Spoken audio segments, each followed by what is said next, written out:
김호수 검찰총장 후보 청문회가 파행으로 끝났습니다.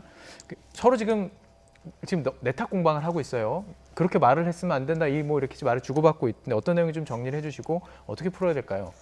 사실은 김호수 후보자의 무슨 뭐 정책 비전이나 검찰 개혁에 대한 입장, 네. 뭐 사실은 윤석열 전 총장이 그만두면서 이슈가 된 거는 검수완박이었어요. 네. 검경 수사권 조정 문제였고요. 예. 그다음에 사실 지금 검찰에서 또 하나 이슈되는 부분들은 국민들이 관심 갖는 부분은 공수처와 검찰의 소위 네가 해라 내가 한다 뭐 이런 핑퐁이란 말이에요.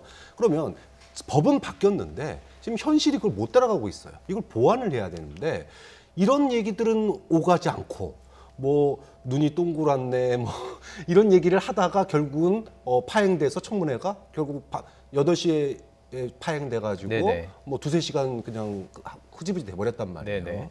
자, 이렇게 보면 도대체 검찰총장에 대해서 어떻게 청문회를 하는 거냐. 지난번 그 윤석열 청문회는요. 예. 야당은 반대했던 인물이고요. 여당은 이 사람은 굉장한 사람이라고 했던 인물인데 지금 그만두면서 어떻게 됐습니까?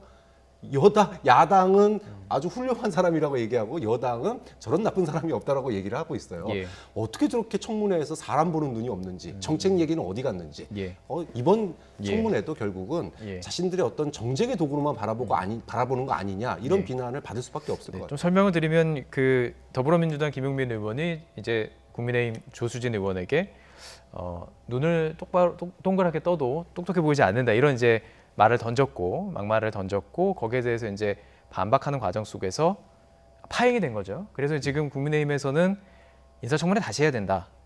더불어민주당은 그럴 필요 없다. 지금 이 상태에서 대치 중인 거죠. 네, 과거에 이제 박영선 전 장관의 인사청문회 당시 황교안 전 대표와 뭐 김학의 전 차관 등을 언급을 끊이기 시작하면서 당시도 파행으로 흘렀고 결국 청문회는 제기되지 않은 채 문재인 네네. 대통령이 임명을 강행 처리했습니다. 네네. 이번 김호수 검찰총장 후보자 인사청문회도 파행으로 끝났고 대통령이 임명을 강행하겠다고 마음을 먹으면 얼마든지 임명은 강행할 수 있겠죠.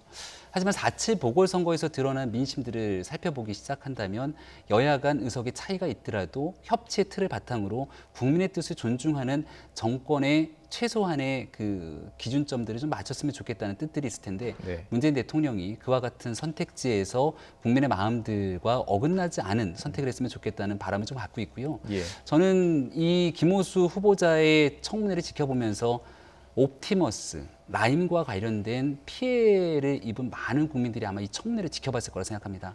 국민의힘에 몸담고 있는 인사로서도 정말 국민 앞에 부끄러워서 고개를 들기 어려울 정도였는데요.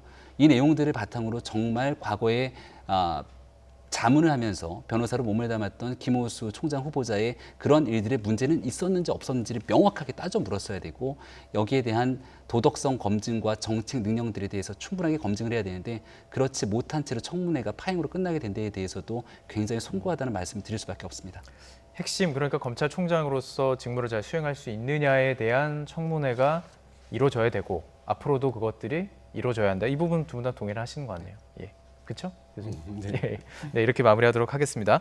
박창환 장한대 교수님, 김경민 국민의힘 비상대책위원 모시고 이야기 나눠봤습니다. 고맙습니다.